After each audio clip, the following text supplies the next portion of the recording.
All right.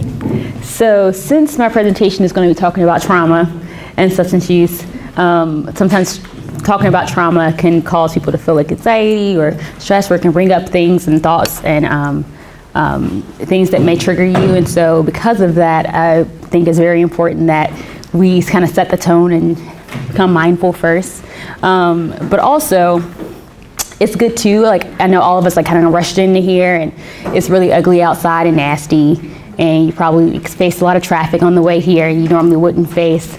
And just thinking about all those things that you come in with when you begin the day, it's important to kind of start off by trying to center yourself and also trying to be present for the conference today. And so that's why I was like, it's really going to be really cool to start off with a mindfulness activity.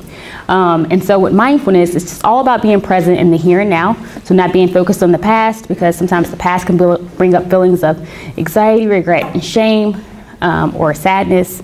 Sometimes when we think about our futures, we can like get more anxious and worried and nervous about things that's coming up. But if we're in the present moment, we can fully take in what's happening right now, and be aware of what's going on in the present time and fully appreciate where we are and what we're doing in the moment. So to get started, we're going to do a mindfulness activity.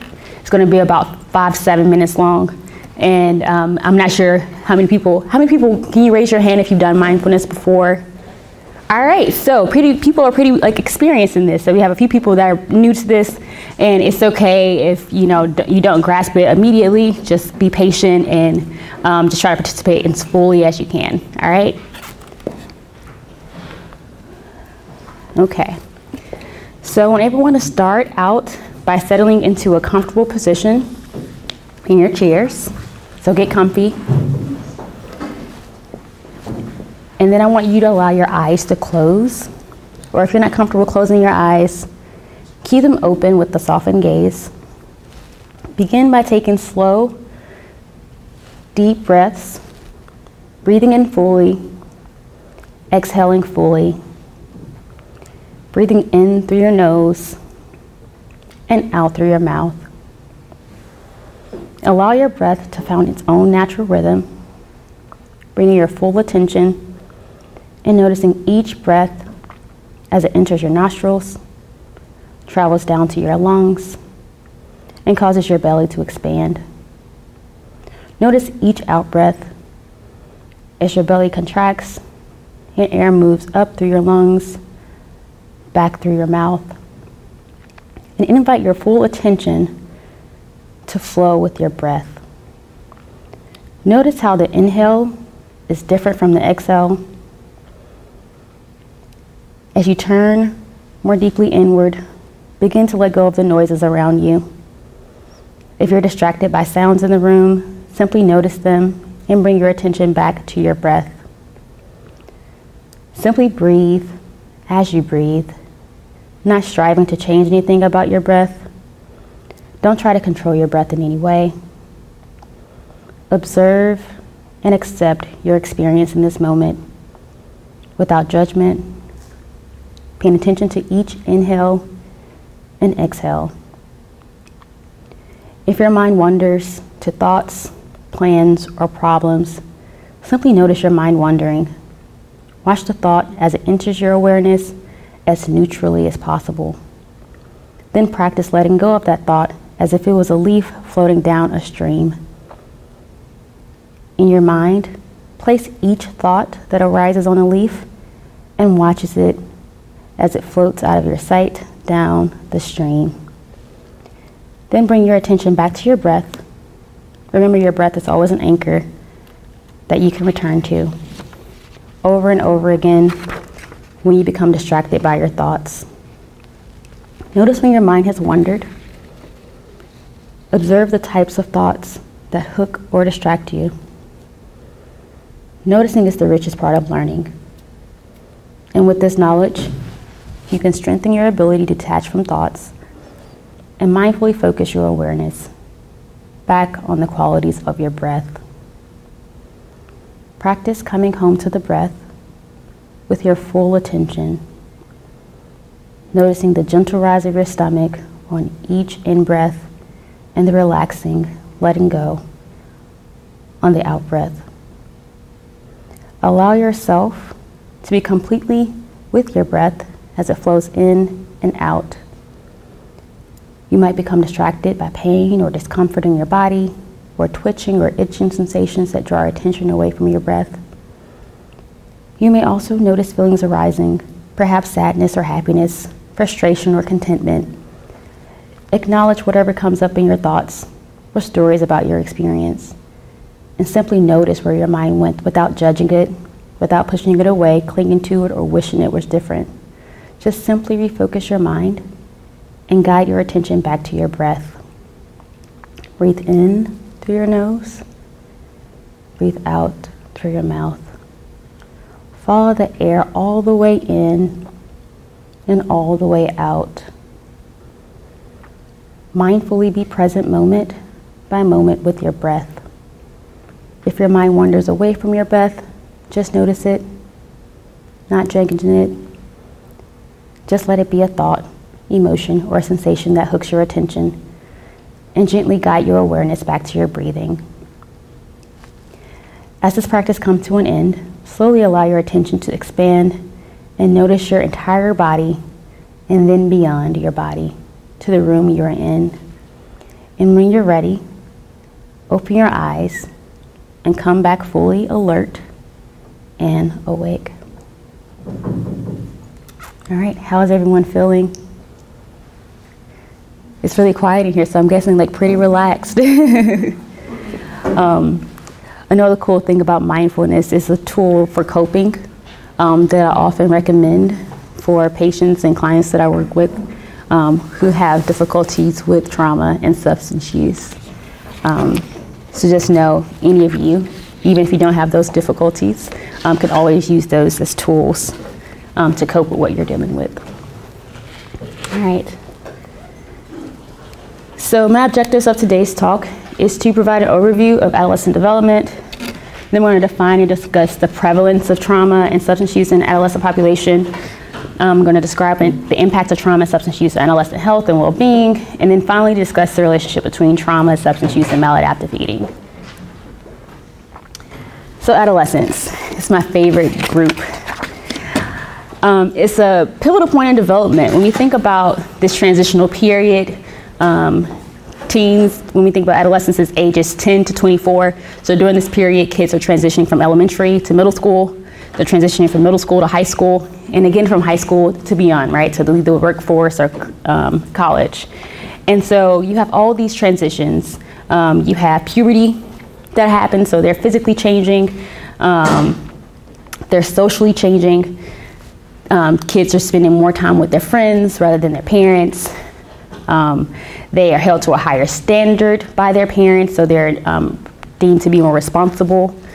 They're held to a higher standard by their teachers, so maybe the teachers aren't sending everything home like they used to, like they're dependent on the student to actually do the work themselves and to turn things in on time on their own.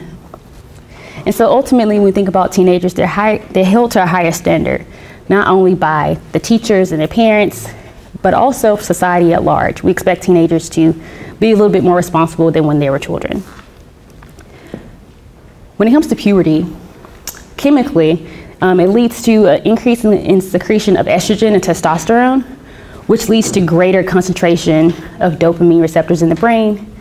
And when we think about dopamine is the hormone that's released that kind of when we experience pleasure. So we think about this pleasure center of the brain is increased during adolescence.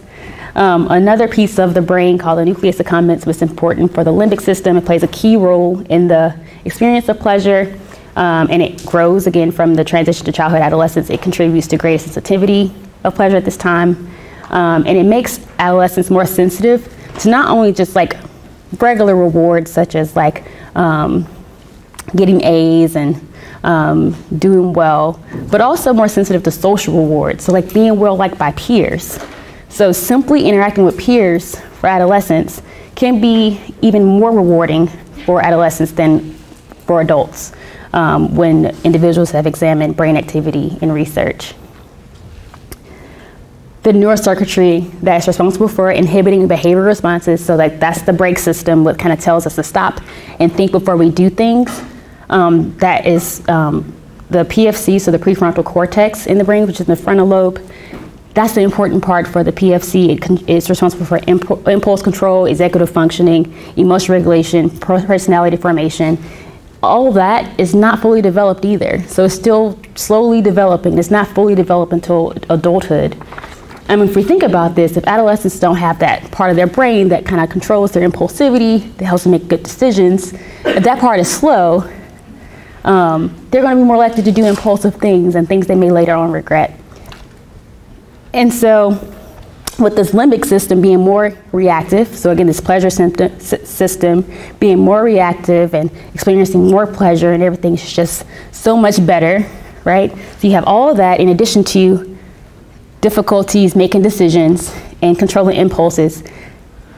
In addition to children spending more time with their peers rather than their parents and more unsupervised time with their peers. So like supervised play dates are over, right, by the time they become teenagers. When we think about all those things in combination, it leads to more risky behaviors in teenagers, including substance use. And so when we think about all of these things together, kids during this age are also more susceptible to mental health conditions. So about 1 in 5 adolescents have a diagnosable mental health condition, and about half of all mental health problems are established by age 14. About 3/4 of all mental health conditions are established by age 24. So if you remember, I said that adolescent span is from 10 to 24 essentially, from early to late adolescence. So all the mental health diagnoses that a person may have typically occurs during this time period. And also during this time period, we know that suicide tends to be the second leading cause of death for these individuals ages 10 to 24.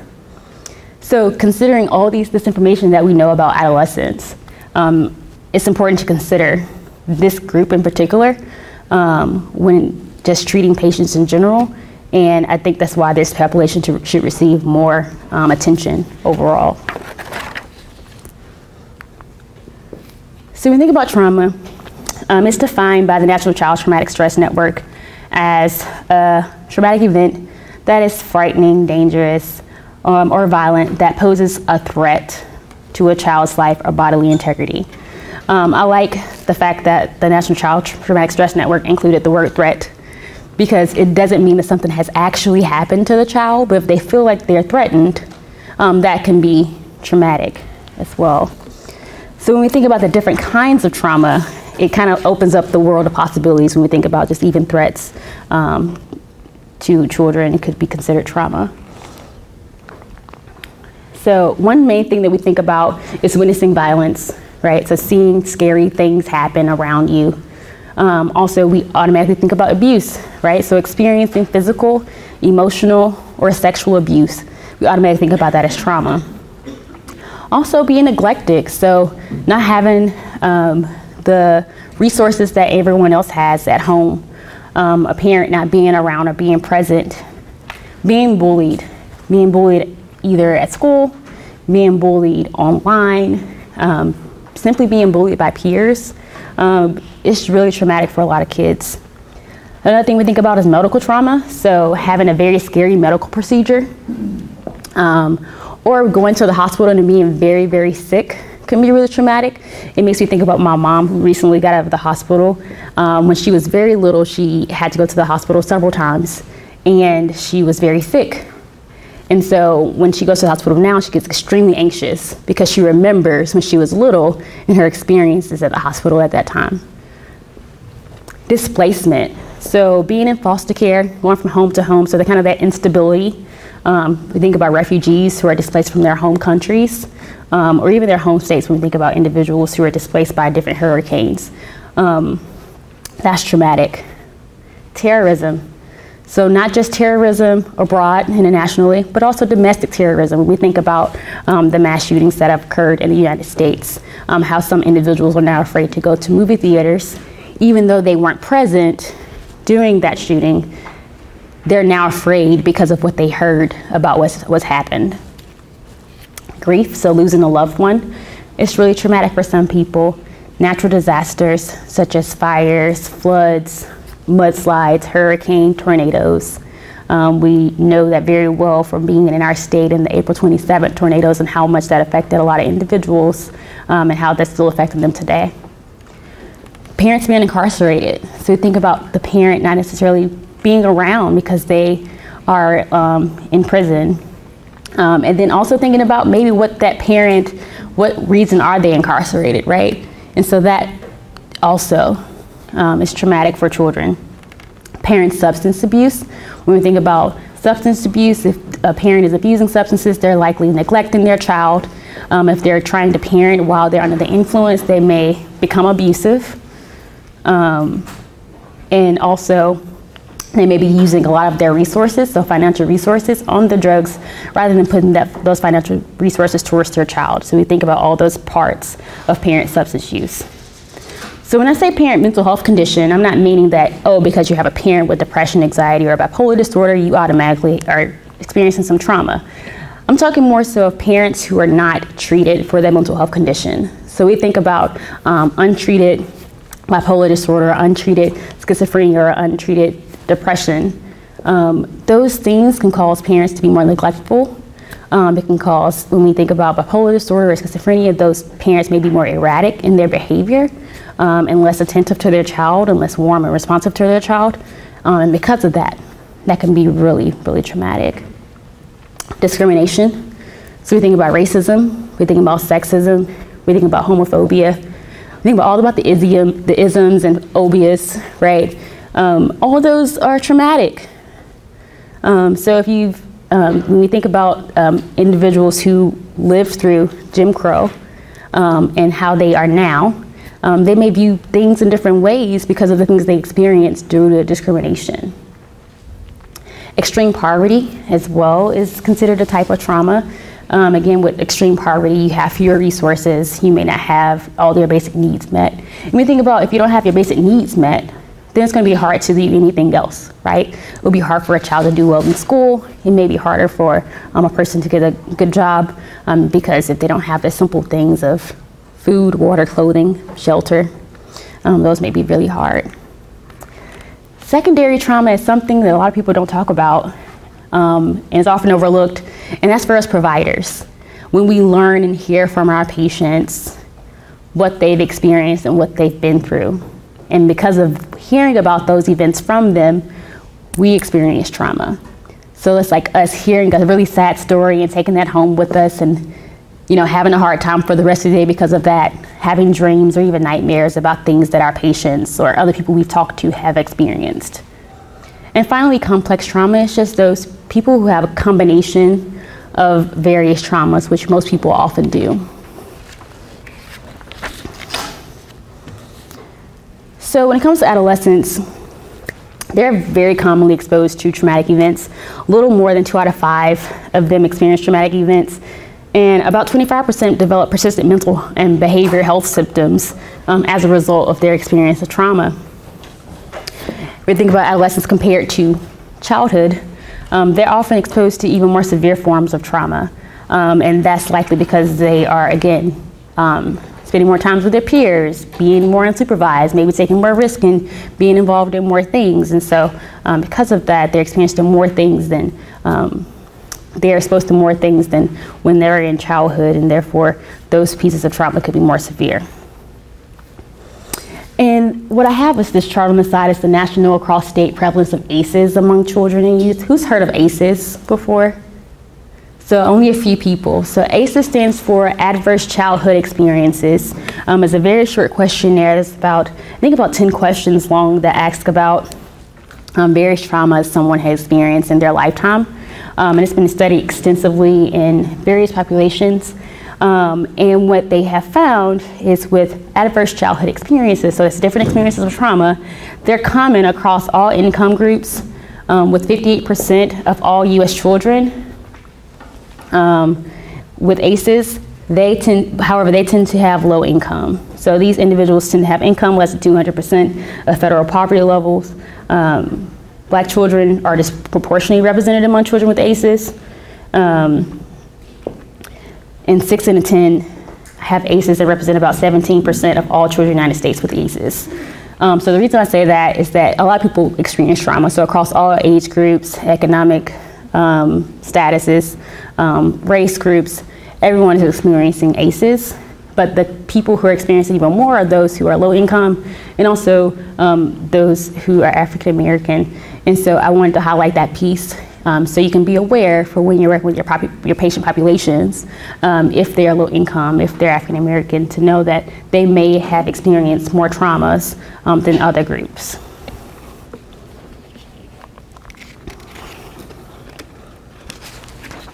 So when it comes to the impact of trauma on health, it's been very well studied, especially with ACEs. They found that individuals with high ACE scores during childhood, they grew up to have cardiovascular problems, so they have more heart problems. They're also more likely to have strokes. They're also more likely to have cancer. They're also more likely to have anxiety. So anxiety, we think about the generalized anxiety of being like worried about things, but PTSD is a form of anxiety as well. So post-traumatic stress disorder. When we think about post-traumatic stress disorder, we usually think about veterans, right? So those people who've been to war and they've come back and they've been exposed to wartime. But individuals here in the United States also experience very severe trauma, as we talked about before, and they can experience those same symptoms following that. So being more hypervigilant, being more paranoid, or having flashbacks, having nightmares, being avoidant of those areas. Depression is also commonly associated with experiencing trauma. So just feeling, again, more sad, less motivated, having low energy, more fatigue. Being more aggressive. We see this definitely in younger populations and also individuals who have difficulties regulating their emotions. And with aggressive behavior, when we see kids acting out, a lot of times as a psychologist, I get down to the root of it. Most of the times it's trauma. It's something that's happened. Maybe their parents not around, or the parents been incarcerated of some sort. Maybe they experienced some abuse of some sort, or even neglect. And so aggressive behavior is oftentimes a cover up what we see of more underlying issues of like anxiety and depression. Okay, I don't know what I did. There we go, I'm sorry. So I mentioned emotion dysregulation, so having difficulties like calming down from being upset. Academic underachievement is also something that's commonly associated with having trauma. So we think about trauma. If a child is in school, right, we're expecting them to pay attention, focus, do their work, right, sit still. But kids who've experienced a lot of trauma, they may be thinking about the things that they've experienced at home before they got there. They may be thinking about the home they have to go back to, or the neighborhood they have to go back to after they leave school. They may be distracted by thoughts of things that's happened to them in the past. So if you're distracted and thinking about those things and not being in the present moment, it's hard to focus. And if you're not focusing and paying attention in class, it's going to be harder to do well in class. The same thing about remembering to do your homework, or even being motivated to go to school. I've met several individuals who, because of the things that they've been through in life, are like, school's not important. Like on my list of things that's happening right now, school is at the bottom of my list. So low to motivation for school. And finally, substance use. Abuse has been associated with trauma, so individuals using substances to cope, as well as obesity, which may be through some different mechanisms that I'm going to talk about a little bit later. So,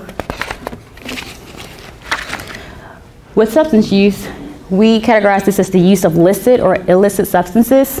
Licit substances are substances that are legal, so like alcohol and tobacco, those are legal things, and also illicit substances, so like marijuana, cocaine, and all the other drugs that we think about.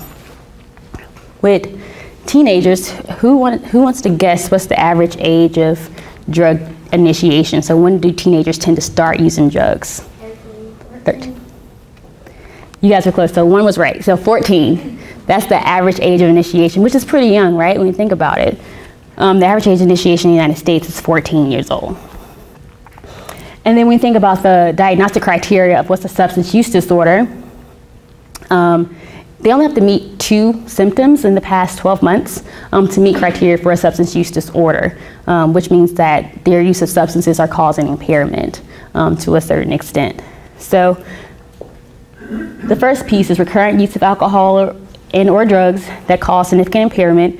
So significant impairment means health problems, disability, problems in daily functioning, failure to meet responsibilities at work, home, or school. Recurrent use in hazardous situations, so using drugs and then driving, or using drugs and then cooking, or using drugs and operating heavy machinery. Cravings, so taking in larger amounts than intended to, so maybe like I wanted to just smoke 1 cigarette and I smoked 5, right? Using a great deal of time using, buying, and being affected by a substance. Continued use, despite knowing that you have a persistent or recurrent physical or psychological problem that is caused or exacerbated by use of substance. A lot of times I hear this with adolescents who are like, they have asthma or they're playing sports and they're short of breath, but they don't want to stop smoking their tobacco or stop smoking weed. It's like, but you're hurting yourself. When it comes to tolerance, that just means the need to use larger amounts to get the desired effect. And then withdrawal is the experience of withdrawal symptoms following the non-use of the substance. And so when we think about all of those criteria, you can see how it's pretty easy to kind of meet for a substance use disorder. So when it comes to adolescents, the most frequently used substance among adolescents is alcohol. About 41% by the end of high school, 6 out of 10 teens have consumed alcohol, and that means more than just a few sips. So that's like a whole drink of alcohol. Next in line is vaping at 33%. When broken down and see like what are teens vaping, majority of them say they're just using flavoring, but we know that most vape pods contain nicotine, and a lot of times youth don't recognize that vape pods include nicotine even though it tastes like candy. So the nicotine percentage that we see of 25% is likely an underestimate of what teens are actually using. And next in line is marijuana. About 12% of adolescents are using marijuana in their vapes. Followed by that, marijuana use is next in line, and then followed by amphetamines, which includes like abusing prescription Adderall or Vyvanse, or amphetamines also includes methamphetamine, but that's not as common among teenagers. And finally, inhalants. So that's like inhaling of glues, paints, or sprays to get high. What about like caffeine and energy drinks? So caffeine and energy drinks, according to Monitoring the Future survey, which is who monitors like drug use among teenagers, they don't measure caffeine actually. At least not that I know of, unless I missed it. But I don't think they usually measure caffeine. However, caffeine, addiction and withdrawal is real, and that can happen as well. When we think about the prevalence of substance use in any lifetime, so these are teens who've used any illicit drug ever. About 48 to 50% high school seniors report using illicit drugs in their lifetime. Close to 40% of 10th graders has used a drug in their lifetime, and about 20% of 8th graders have used a drug in their lifetime. However, I know these numbers are really scary because they're high. However, these numbers are mainly driven by marijuana use. So the next graph is just going to focus on marijuana use. So you're going to see this pretty similar. So the prevalence of marijuana use, like in the past 12 months, you have about 40% of high school seniors reporting using marijuana, 30% of them, of 10th graders reporting using marijuana in the past year, and about 15% of 8th graders report using marijuana in the last year. And if you can look at the pointer doesn't work here. But if you look at the top line, it's really, really high. That's around the 70s when people were using marijuana. And then it went all the way down because people stopped using marijuana, and then it went back up during the 90s. And as we see, it's gone down, but it's kind of staying steady. And that's likely due to the perception of marijuana as being dangerous has kind of gone down some, especially with the legalization of marijuana in several states. And so if we take marijuana out of the picture, and this is like any illicit drug other than marijuana, we see a lot lower numbers. So about 20% of high school seniors report using any other illicit drugs other than marijuana in their lifetime. Close to 20% for 10th graders, as well as 15% for 8th graders. And so we know substances impacts health greatly, especially physical health. So tobacco and marijuana is associated with having more coughing, bronchitis, lung infections, exacerbates asthma. Alcohol can cause cirrhosis of the liver, fatty liver, alcohol hepatitis. Stimulants can lead to heart attacks, stroke, blood clots, heart damage, sudden death, and all drugs increase, well, not increase, but alters heart rate, blood pressure, breathing, and body temperature. When it comes to brain development, a lot of drugs have been well researched to show that it impairs teens' ability to learn and remember things. So their brain's ability to just do executive functioning, so carry out tasks, is impaired due to drug use. And IQ also can be impaired, so overall cognitive ability, like ability to solve problems, can be impaired. And when it comes to adolescence, if you remember in the very beginning, I talked about how much the brain is developing at this time. So because the brain is developing at this time, because they're more sensitive to rewards, they're more likely to become addicted to drugs because it's just easier for them to get addicted during this age range. But also because the brain is developing, introducing drugs into their system at this time, it's really messing up that final development of their brain. And so it makes sense why it's impairing these faculties such as learning and memory and cognition. Substance use also can lead to internalizing and externalizing problems. Internalizing is depression, anxiety, and externalizing problems are more like aggressive behaviors, acting out, being defiant, and things of that nature. Substance use has also been associated with having psychosis, so like hallucinations, so seeing or hearing things that are not there, or having delusions, so maybe believing that you have special powers and abilities that other people don't have. And the reason why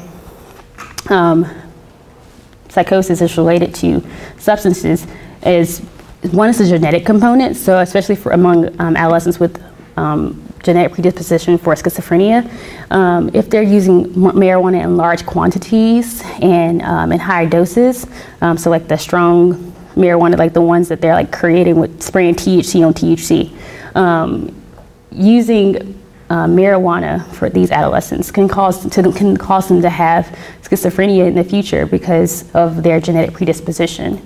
Another thing we know is that if a person, let's say they use a hallucinogen, so like acid or ecstasy or Molly, and they have a trip, they have a bad trip or a scary trip, and that trauma from that trip can lead to difficulties in the future, or having a bad trip can lead to ongoing psychosis. One definite substance that we've seen do this is spice. I know I talked about this like some years ago at a nutrition conference, but spice, as well as any other synthetic drugs, because we don't know what's in them, they can lead to a lot of severe difficulties, and what a lot of teens don't recognize is the psychosis that they may experience as a result, maybe even during their high, may not ever go away. So I've seen plenty patients and inpatient who forever have to take medication now because they have psychosis due to a synthetic drug that they used one time.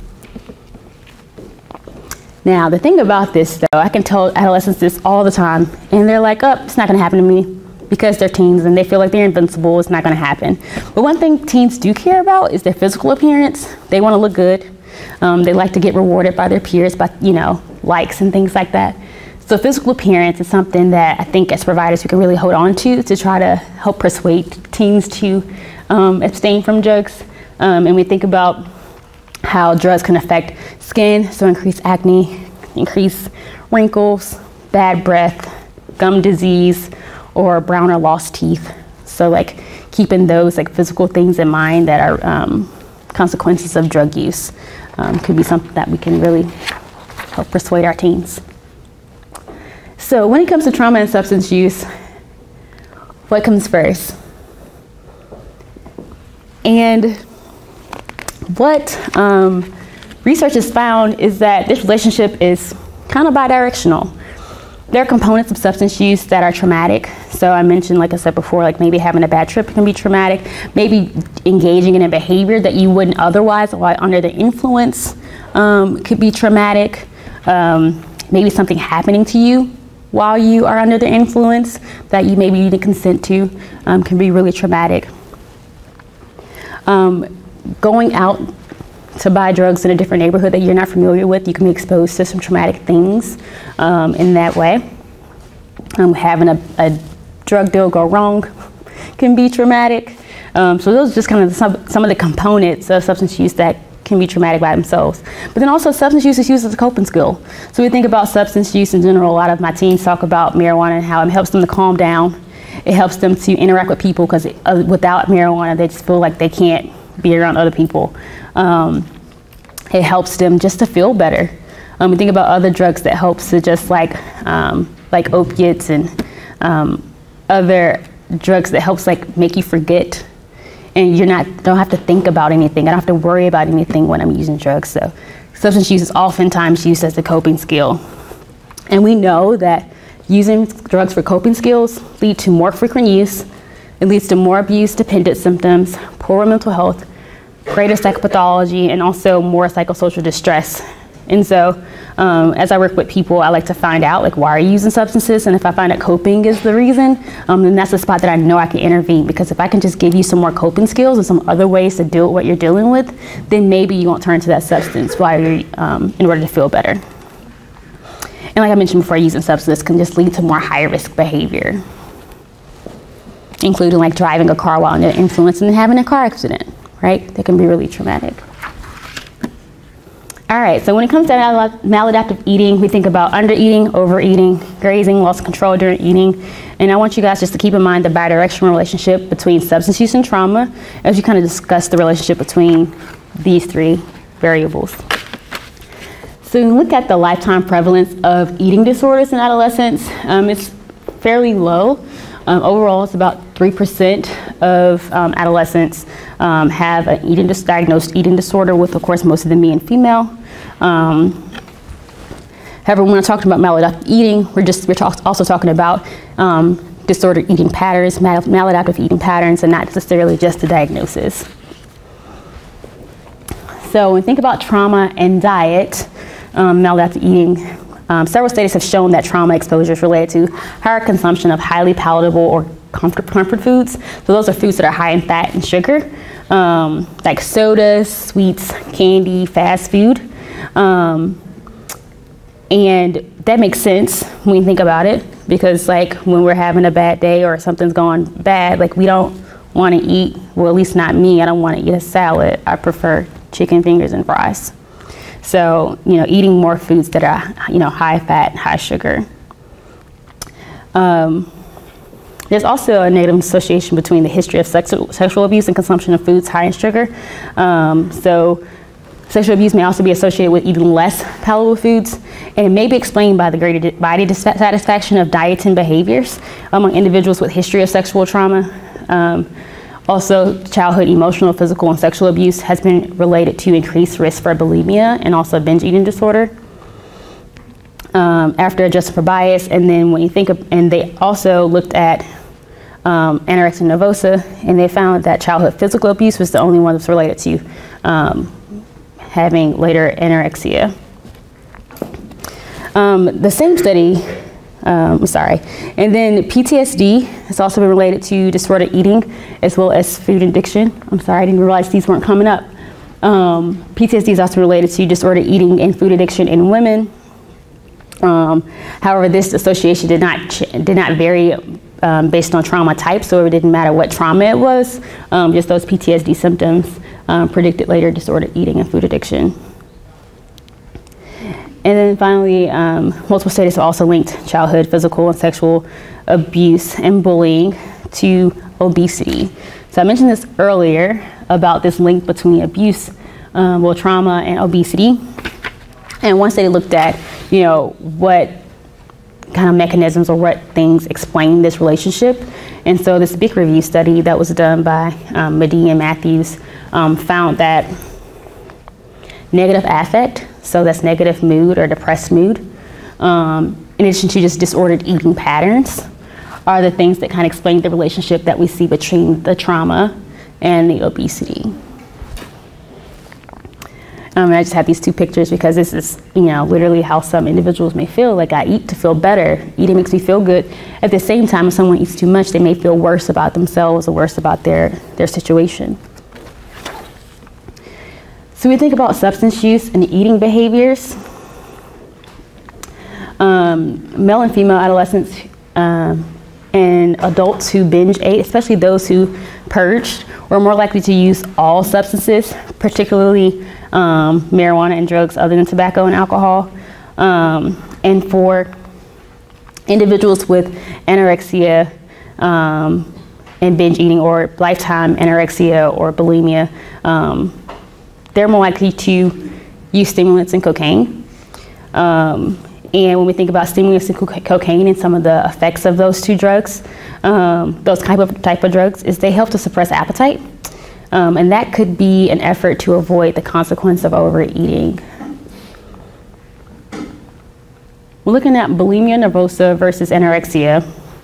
They found, studies have found that women with bulimia are more likely to use substances such as alcohol, amphetamines, barbiturates, marijuana, tranquilizers, and cocaine when compared to individuals with anorexia.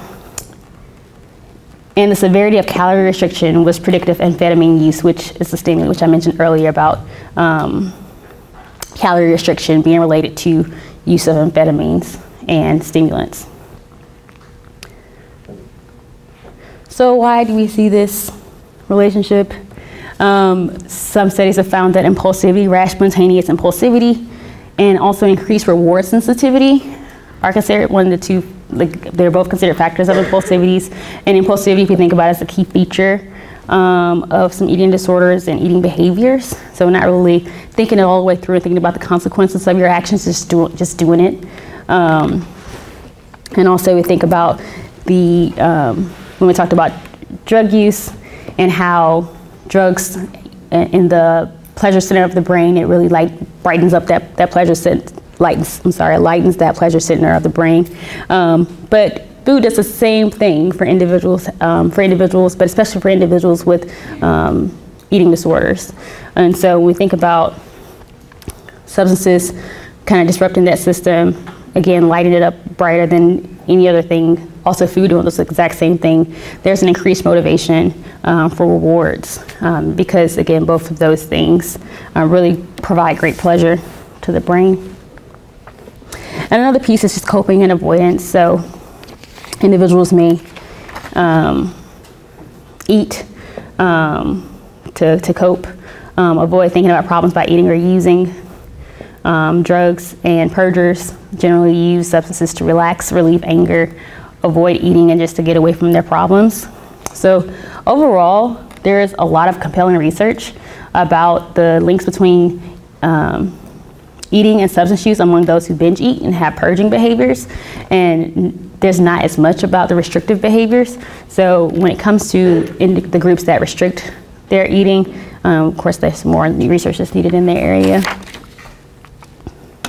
So talking about all these things and then looking at the National Comorbidities study that has information on the comorbidity rates between PTSD, so again, like meeting that criteria for post-traumatic stress disorder, and also substance abuse or dependence, or that's meeting criteria again for those substance use disorders.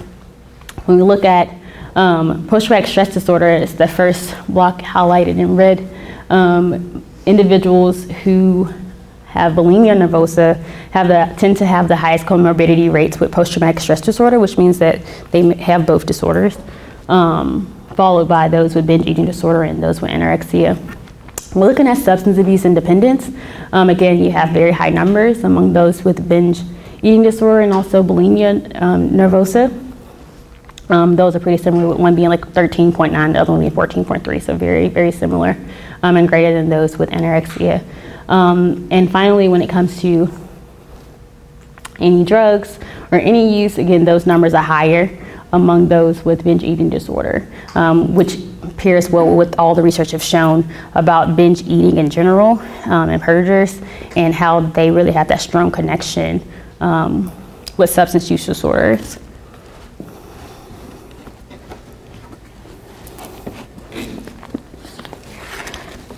So essentially, there's an interactive relationship through all these variables, so it's important for us as providers to take an interdisciplinary approach to nutrition to better understand the mechanisms that may underlie the behavior of an individual or person that you're working with, or what a person with maladaptive eating patterns may be at risk for.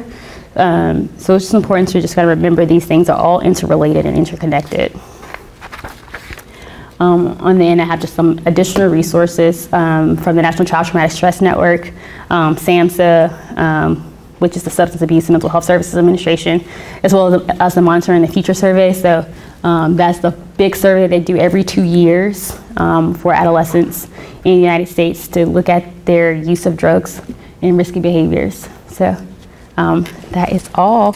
My ending is just, I hope that this information was very helpful for you guys, and that you guys will do what you can, like professionally and personally, to do what you can to change the world.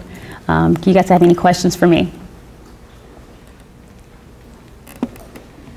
What's your take on this CBD oil that is now offered? Okay, so honestly, I haven't read much research, like scientific research on CBD that is offered. I know more so about Marinol, which is like the medicine that is prescribed, can be prescribed by doctors, that's legal in the state of Alabama, and its benefits with individuals with chronic pain. But I'm not as familiar with CBD oil and what the research has been saying about it so far, so I don't know yet. I saw another question. Yes? I'm just wondering that you mentioned at the very beginning about the association between the exposure of trauma and cancer. Mm-hmm. So what type of cancer you have seen that association? And also that if that association maybe is mediated by the use of substance that you also mentioned it. And that happen in early ages or when they are adults? So the thing about cancer, unfortunately I don't remember the exact cancers that it's been showed associated with. I know they stated that extensively with just the ACEs, the adverse childhood experiences, but this was done with seen like in adults who had cancer, so they had more adverse childhood experiences. And some things that we think about, like the risk factors for cancer, like you mentioned, like substance use, so maybe like more use of substances or tobacco or alcohol can lead to that. But then also we think about like poverty too, right? So being in impoverished areas and not having as many resources, or even like kind of the environmental impact of impoverished areas they may have like contaminated soil or terrible air quality. Right, so those kind of things, I think maybe explaining that connection that is between the adverse childhood experiences and the later development of cancer in adulthood. Yes? When your kids come to you and tell you that they're on drugs, what alternatives do you give them to cope with them? So first, I have to find out, do they want to stop? So if a kid tells me like, I don't want to stop using my marijuana, it's good to me. What I do in that case, because I can't force them to do something that they don't want to do, and they're definitely not going to do it. But as you know, ask would they be willing to, learn other skills, and if they're willing, then I teach them other coping skills. And I'm a CBT focused therapist, so I mainly focus on like ways to change behavior, so giving like coping skills, just like mindfulness, progressive muscle relaxation, guided imagery, or some like behavioral techniques, as well as like some cognitive techniques, so like thinking about things differently, learning how to responsibility, we do like a responsibility pile, like who's responsible for whatever's happening, because a lot of times blame is placed on themselves or placed on one person for something that's happened. So just trying to help change the way that they're thinking about things, and also give them other ideas of like behaviorally things that they can do, and in turn we hope that can change the behavior. So kind of some replacement things, but the first thing is to see if they want to stop. Give them education on what the drug is doing to them, and also finding out their motive. So if they're just using it socially, like, oh, I only vape with my friends when I'm with them once every other week, versus a teen who's saying like, I vape every day by myself to calm my nerves, right? So we think about the motives of their use, and whether or not I should suggest hanging around another group of friends, being involved in different activities so you won't hang around those friends, or am I teaching like you some individual coping things? Yeah. Yes? For the ACEs questionnaire, I know you said it was used to like get information about adverse childhood events, but is it used like as a diagnostic criteria, like for trauma? So it's not used as a diagnostic criteria. It's more of a screener to see like what trauma someone has experienced. And then if the person has a high ACEs score, especially in a practice where we are at the Adolescent Health Center where we have mental health professionals available, we would do a follow-up diagnostic test with them. So maybe a diagnostic questionnaire, or even just like asking questions based on the diagnostic criteria of the DSM-5, and then make that diagnosis of PTSD. Or maybe they don't meet criteria for PTSD, and maybe that trauma is something that we should keep in mind as we move forward with their treatment. Yes? When you were talking about that chart of marijuana use over the last 50 years, and there was like a huge drop in the 90s. Mm-hmm. You said it was based on perception, but do you know if something happened that caused that, or like research came out? So I remember during the 90s, you had the Say No to Drugs campaigns, like DARE was out. And so you had all those programs that were like infiltrating schools, and people were learning about marijuana. And also, I can't remember what year that Marijuana Madness came out. I'm not sure if you guys had heard about this film that came out, I think around the 80s. That kind of showed, it was like a movie that didn't have any sounds, I think, but everyone was like kind of going crazy. Like they would smoke this marijuana and all of a sudden they're like being psychotic and doing random things and raping people. And so that was kind of the image that was put out about marijuana, of like, this is a very, very dangerous drug. And I think that all of those things were very helpful at reducing the amount of marijuana use at that time. We know also, I didn't have a graph up there about tobacco, but the rate of tobacco has gone down significantly. And we know that it's because, again, of all the campaigning and the advertisements that we see about how dangerous tobacco is, the truth commercials that we see that's targeted towards teens. Like, those things are really, really helpful. But we see an uptick now in marijuana. Why? Because now marijuana is okay, right? Marijuana is not that dangerous. Actually, marijuana can be really, really helpful for people and help ease anxiety, and it's legal in several states. And, you know, it can be used for medical uses. And so because of, I think the way that society portrays drugs has a huge influence on the way individuals use drugs. Any other questions? All right, well, thank you guys.